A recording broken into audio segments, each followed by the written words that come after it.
উঠে চড়া লালমোহন বাবুর স্বপ্ন ছিল, গল্পে সে স্বপ্ন কি দুঃস্বপ্নে পরিণত হয়েছিল আমরা জানি।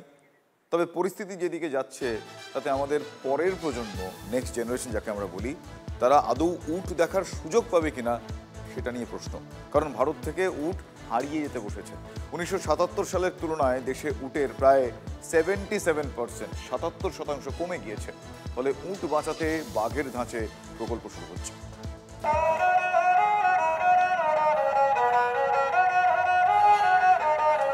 মরু রাজ্যের মোট ভোটারের পরিসংখ্যানের নিরিখে উটপালকদের সংখ্যা মাত্র 1 বা 2%।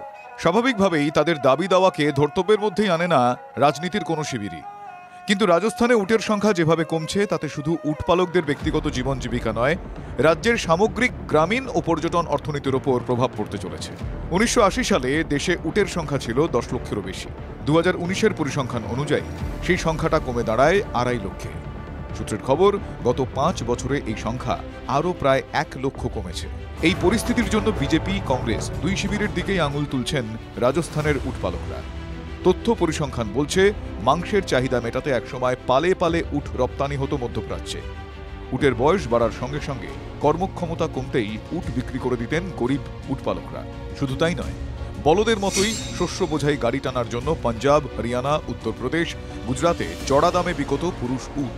উত্তর পূর্ব ভারতের বিস্তীর্ণ এলাকা থেকে ক্রেতারা আসতেন আজমেরের পুষ্করে আন্তর্জাতিক পশু মেলায়। রাজস্থানের উটের কদর ছিল আরবে। 2013 সালে রাজস্থানে ক্ষমতায় আসার পর উটকে রাজ্য পশু হিসেবে ঘোষণা করার পাশাপাশি ভিন রাজ্যে উট বিক্রি বন্ধ করে দেয় বসুন্ধরা রাজের সরকার।